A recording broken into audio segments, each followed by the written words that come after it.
Hello all, welcome to comes kitchen. இப்போ நம்ம தூதுவளையை வச்சு ஒரு சூப்பரான குழம்பு செய்ய போகிறோம். பார்க்கலாமா? முதல்ல தூதுவளையை நல்லா க்ளீன் பண்ணிவிட்டு அது வெறுமனே ஒரு ஸ்பூன் ஆயில் போட்டு வதக்கிக்கலாம்.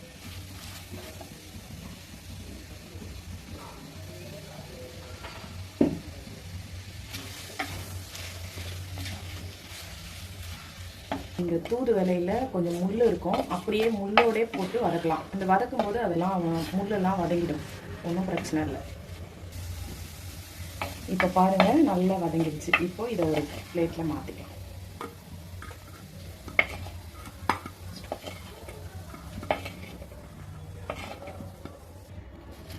இப்போ இந்த குழம்புக்கு தேவையான மசாலா ரெடி பண்ணிக்கலாம்.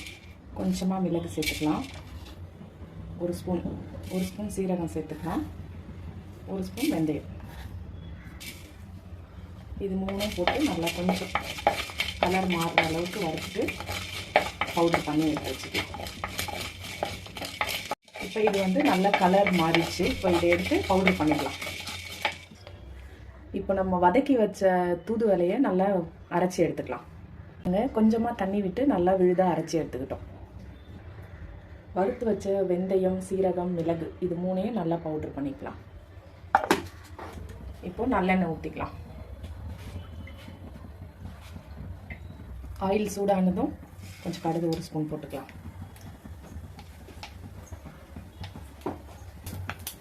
கொஞ்சமாக கருவேப்பிலை, சின்ன வெங்காயம்,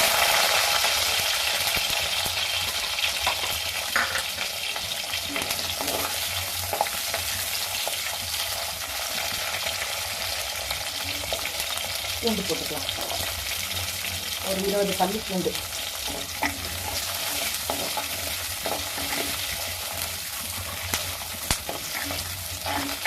இது நல்லா கலர் மாறுற அளவுக்கு வதக்கிக்கலாம்.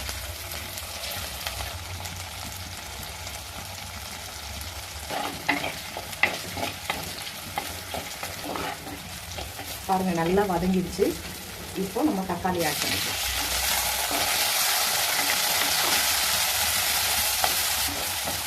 இது நல்லா வதங்கட்டும். வதங்கிறதுக்குள்ள கொஞ்சம் ஒரு லெமன் சைஸ் புளி எடுத்து ஊற வச்சுக்கலாம். புளி ஊற வச்சுட்டோங்க. கொஞ்சம் சுடு தண்ணியில் ஊற வச்சா சீக்கிரமாக ஊறிடும். இப்போ நல்லா வதங்கிடுச்சு. இப்போ நம்ம வதக்கி அரைச்சி வச்சுருக்கோம்ல தூதுவளை, அந்த விழுது போட்டுக்கலாம். இதையும் நல்லா வதக்கி, ஏற்கனவே வதக்கி அரைச்சிருக்கோம், கொஞ்சம் நேரம் வதங்கினா போதும்.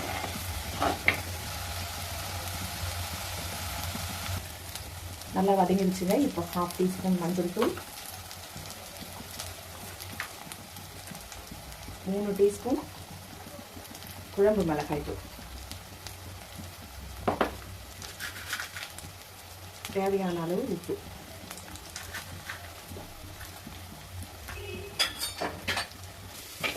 போட்டு நல்லா வதக்கிடலாம். இப்போ தண்ணி சேர்த்துக்கலாம்.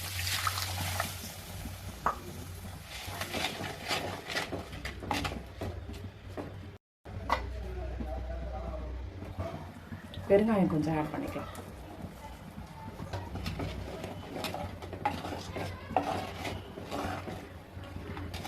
இப்போ இந்த கிளைமேட்டுக்கு இந்த குழம்பு ரொம்ப நல்லா இருக்குங்க. சளி, இருமல், ஜுரம், வாயெல்லாம் கசக்கும் இல்லைங்களா? இப்போ இந்த குழம்பு ஊற்றி சாப்பிட்டா ரொம்ப உடம்புக்கு நல்லது. இது நல்லா கொதிக்கட்டும்.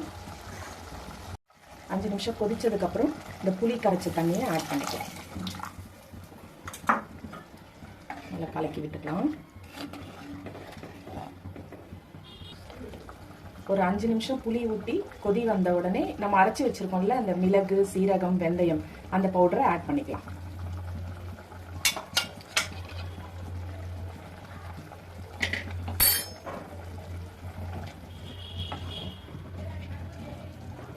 வாசனையே ரொம்ப சூப்பராக இருக்குங்க.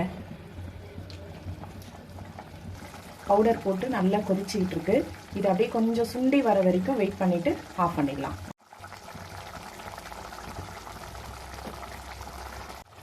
குழம்பு நல்லா திக்காயிடுச்சுங்க. இந்த ஸ்டேஜில் நம்ம ஆஃப் பண்ணிடலாம். அவ்வளோதான், குழம்பு ரெடி. குழம்பு ரெடி ஆயிடுச்சுங்க. நீங்களும் ட்ரை பண்ணிவிட்டு கமெண்ட் பண்ணுங்கள். இன்னொரு வீடியோவில் மீட் பண்ணலாம். பாய்.